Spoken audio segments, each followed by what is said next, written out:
अगर शुरुआत में होती हैं, चाहे आपने पहले भी ट्रेनिंग कर रखी हो, तो एक बार रिकॉल हो जाता है। ओके, ठीक, तो उसको बड़ा स्पेशल लगता है। चाहे 5 ही लोग कर रहे हो, उसको स्पेशल लगता है। पर अगर वो बहुत सारी भीड़ में हो तो और भी अच्छा लगता है। तो ऐसा भी हो सकता है 2-4 अगर नेटवर्क आसपास काम कर रहे हैं तो मिलके भी आप एक बड़ा विनर डे सेलिब्रेट कर सकते हैं, ताकि खर्चे बढ़ जाएं। अगर नहीं है तो छोटे से किसी रेस्टोरेंट में 5 लोग मिलके भी कर सकते हैं, पर इंपॉर्टेंट ये है कि विनर डे सेलिब्रेट होना चाहिए। ठीक, 8वीं चीज है डेमो किट तैयार करवाना। डेमो किट का मतलब कि जो कुछ आपने प्रोडक्ट शॉर्टलिस्ट कर रखे होंगे, जो आप अपने कस्टमर्स को, जिनका टच फील देना चाहते हैं, उनको यूज़ करवा के दिखाना चाहते हैं कि एक बार आप इसे यूज़ करिए। ठीक, तो वो डेमो किट होती है। जब आप प्रोडक्ट को डेमोस्ट्रेट करते हैं कि देखिए आप ये हमारी टूथपेस्ट है, एक बार इस्तेमाल करके आइए और ये इसके बेनिफिट देखिए कि क्या ये फील होते हैं। तो ये अनुभव जब कोई व्यक्ति, कोई कस्टमर किसी प्रोडक्ट को फील कर लेता है तो उसका कॉन्फिडेंस लेवल बढ़ जाता है। तो ये बहुत बढ़िया तरीका होता है किसी भी कस्टमर को अपने प्रोडक्ट के लिए कन्विंस करने का। थ्योरेटिकली बताने के बजाय उन्हें बोले प्रैक्टिकली आप यूज़ करके देखिए ना, हमारा हैंड वॉश यूज़ करके देखिए, उसकी सॉफ्टनेस फील करके देखिए। तो जब कोई कस्टमर किसी प्रोडक्ट को फील करता है तो आपको ऑर्डर मिलना ही मिलना है। ठीक, इसके अलावा प्रेजेंटेशन किट तैयार करवाना नए ब्लड की। जब मैं बोल रहा हूँ प्रेजेंटेशन किट तैयार करना, इसका मतलब आप इनडायरेक्टली मैं आपसे ये भी कह रहा हूँ कि आप उसे 1-to-1 प्रेजेंटेशन के लिए तैयार कर रहे हैं। किसी भी नए ब्लड को 40 दिन के अंदर अंदर 1-to-1 प्रेजेंटेशन का ट्रेनर बना देना चाहिए। उसके लिए उसको हमेशा एक टूल किट चाहिए होती है, प्रेजेंटेशन किट। जब आप किसी व्यक्ति को अपना बिजनेस प्रेजेंटेशन देने जा रहे हैं या प्रोडक्ट प्रेजेंटेशन देने जा रहे हैं तो आप कैसे जाएंगे? खाली हाथ चले जाएंगे? आपके पास कुछ ना कुछ होना चाहिए। जैसे आपके पास प्रोडक्ट की कैटलॉग होनी चाहिए, आपके पास बिजनेस प्रेजेंटेशन की कैटलॉग होनी चाहिए, आपके पास कुछ सैंपल प्रोडक्ट होने चाहिए। तो इसको हम प्रेजेंटेशन किट कहते हैं। तो जब कुछ टूल्स आप और एक अच्छा सुंदर सा रजिस्टर, पेन, कैलकुलेटर, जो भी आपको लगता है प्रेजेंटेशन को देने के लिए, हाथ में अच्छा सा बैग, क्योंकि आपका काम क्या है? आप नॉर्मल दुकानदार से कहाँ अलग है? नॉर्मल दुकानदार खाली प्रोडक्ट बेचता है, मगर आप प्रोडक्ट के लिए लोगों को एजुकेट करते हैं, आप बिजनेस प्लान के लिए लोगों को एजुकेट करते हैं। तो आप एजुकेट करते हैं, इसीलिए आप पैसा कमाते हैं। तो you should be very good looking guy.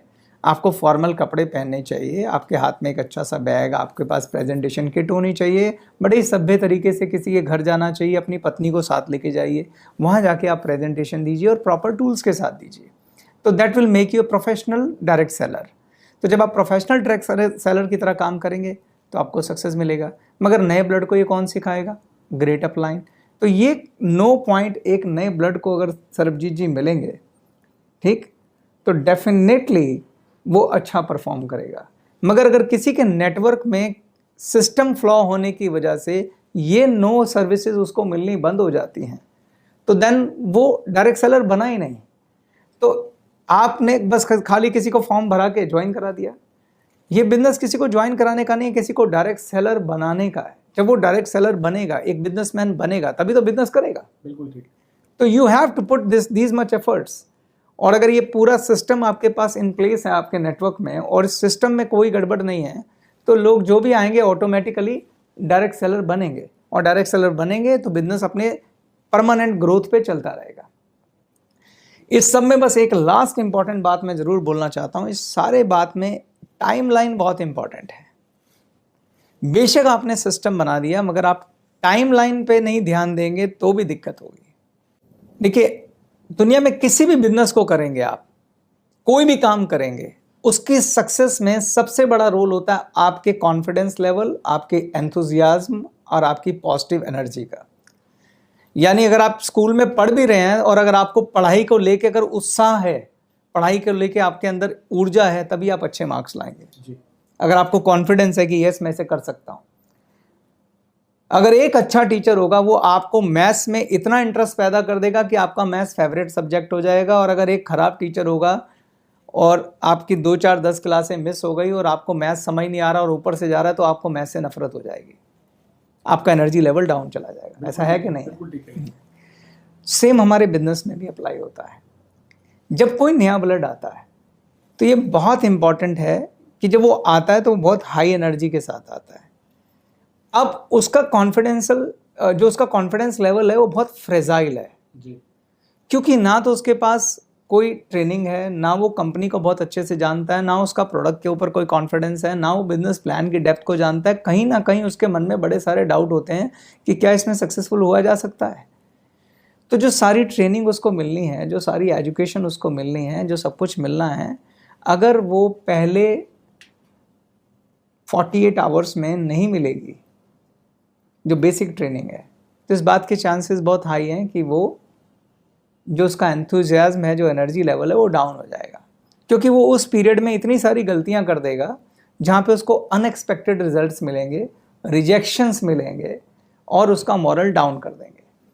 तो मैं एक वर्ड देता हूँ हमेशा, operation 48 hour. What is that operation 48 hour? वो समझने की आप सबको ज़रूरत है। आप कोई भी, जैसे मान लो आपने कोई बहुत अच्छी मूवी देखी जी, ठीक, बहुत ही अच्छी मूवी, कोई आपको याद है आपको कोई बहुत अच्छी मूवी आपने देखी हो? हाँ जी याद है। कौन सी? अभी पीछे मैंने देखी है उरी। उरी। आप फील करके देखना एक बार, आप उरी वाली पिक्चर वाली जब आपने देखी थी उस दिन पे चले जाइए। जिस दिन आपने वो मूवी देखी थी, उस मूवी का आपके दिमाग पे बहुत असर था। जी मे भी आपने घर आके देशभक्ति के नारे भी लगाए हों। जी। और अगले दिन जिस दिन आपने मूवी देखी, आपका एंथुजियाज्म उस मूवी को लेके यहाँ था, पर क्या नेक्स्ट डे भी यहाँ था? नेक्स्ट डे थोड़ा कम हो गया होगा, उससे नेक्स्ट डे थोड़ा और कम हो गया होगा, और उससे नेक्स्ट डे और भी कम हो गया होगा। तो जैसे जैसे दिन बीतते गए होंगे, उरी आपके दिमाग से हट गई होगी। इसलिए हमारे संत भी बोलते हैं कि आपको सत्संग रोज करना चाहिए। तो जब हमारा नया ब्लड भी जब नई पहली बार प्रेजेंटेशन देखता है, सब कुछ देखता है, तो उसका कॉन्फिडेंस लेवल, एनर्जी लेवल बहुत हाई होता है। पर अगर उसके बाद उसे कोई पूछे ही नहीं, तो वो कम होता जाएगा। यस, उसने कोई ट्रेनिंग अटेंड करी ही नहीं, वो किसी टीम वर्क में गया ही नहीं, उसकी अपलाइन ने उसका हाथ पकड़ा ही नहीं, उसके पास पहुंची ही नहीं, तो उस बिजनेस को लेके उसका इंटरेस्ट लूज होना शुरू हो जाएगा। और एक ऐसी स्टेज पे भी वो पहुंच सकता है कि वो कहे यार मेरे को नहीं करना। लेकिन इसके उलट, वो अगर सारी ट्रेनिंग लेगा, कंपनी को जानेगा, प्रोडक्ट को जानेगा, टीम को जानेगा, टीम वर्क में आएगा, तो उसका कॉन्फिडेंस लेवल और बढ़ता चला जाएगा। बहुत खूब सर, ये आप जो कह रहे हैं सर, मैं इस बात को बिल्कुल अपने से भी रिलेट कर पा रहा हूँ कि ह्यूमन साइकोलॉजी है कहीं ना कहीं, कि जैसे आपके साथ कोई भी घटना घटती है तो उसका असर कम हो जाता है। जैसे मैं कुछ दिन पहले एक नया मोबाइल फ़ोन खरीद के लाया, तो जिस दिन जब लेकर आया था मैं बड़ा एक्साइटेड था उस फ़ोन को लेके। तो पहले दिन के ऊपर तो उसको बहुत अच्छे तरीके से साफ़ भी किया, उसका ध्यान भी रखा, लेकिन 2 दिन 3 दिन 4 दिन के बाद वो क्रेज़ कम हो गया, और हफ्ते के बाद तो मतलब ऐसा लगा कि नॉर्मल सी बात है, कुछ वो क्रेज़ था ही नहीं। आप बिल्कुल ठीक कह रहे हैं सर, परफेक्ट जी। तो मैं कंक्लूड करता हूँ कि अगर आप जितने भी लोग मुझे सुन रहे हैं, आप एक बार ये चेक करिए कि जो आपकी टीम में नया ब्लड आता है, हर महीने जो आपकी टीम में नए लोग जुड़ रहे हैं, नया ब्लड बहुत पावरफुल चीज़ है, क्योंकि वही आपके बिजनेस को ग्रोथ दे रहा है। पुराना तो पुराना बिजनेस कर ही रहा है, नया वाला और बिजनेस लेके आता है। तो क्या नए ब्लड को, ये बहुत इंपॉर्टेंट है, क्या नए ब्लड को ये जो 9 पॉइंट मैंने आपको बताए हैं, क्या ये 9 इसेंशियल चीज़ें मिल रही हैं? ये उनकी ऑक्सीजन है, और बहुत सिंसियरिटी से मिल रही हैं। अगर नहीं मिल रही हैं तो आपको अपने सिस्टम पे काम करने की ज़रूरत है। अगर आपका सिस्टम बिल्कुल ठीक दुरुस्त काम कर रहा है, ये 9 के 9 पॉइंट अगर सब अपनी जगह पे हैं, तो ऐसा हो नहीं सकता कि आपकी ग्रोथ गिर जाए। जब भी नए ब्लड को इग्नोर किया जाएगा, आपकी ग्रोथ गिरेगी। It's as simple as that.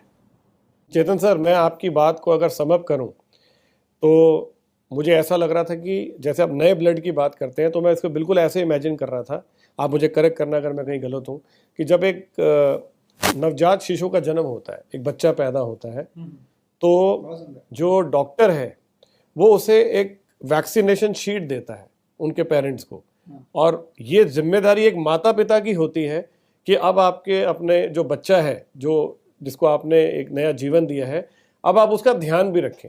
आपकी जिम्मेदारी पैदा करने के बाद शुरू होती है, उसे पोलियो के ड्रॉप्स देना, उसे टेटनस के इंजेक्शन लगवाना, जो भी उसकी वैक्सीनेशन का स्टेटस होता है, तो इसका एक रिपोर्ट कार्ड बनता है, और उस पर बाकायदा ये मेंशन होता है कि इस हफ्ते में इस दिन पे इतने इतने ब्रेक पे आपको ये वैक्सीनेशन देनी है। तो अगर एक माता पिता वो सारे वैक्सीनेशन टाइमली करवाते हैं, डॉक्टर के पास चेकअप के लिए लेके जाते हैं, उस बच्चे का ध्यान रखते हैं, तो वो बच्चा स्वस्थ होगा और उसका जीवन बहुत खुशहाल होगा। ब्यूटीफुल, बहुत सुंदर सरबजीत जी, बहुत बढ़िया example. I should clap for you sir, thank you so much.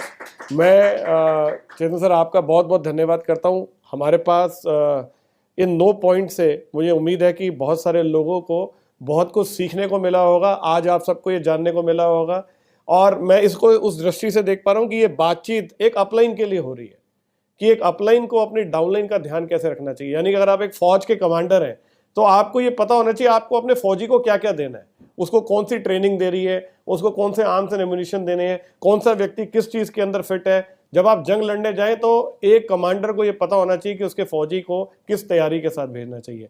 Thank you so much Chetan sir, आज का ये सेशन बहुत ही ज़्यादा कमाल था, हमें बहुत कुछ सीखने को मिला, और आपने एक ऐसा मंत्र दे दिया है मुझे लगता है जिसे एक अपलाइन फॉलो करे तो उसके नेटवर्क में आने वाली एक एक टीम, एक एक व्यक्ति, जो बंदा उस टीम में जुड़ेगा वो कभी डेड नहीं होगा, वो हमेशा जुड़ा रहेगा और वो आगे बढ़ेगा।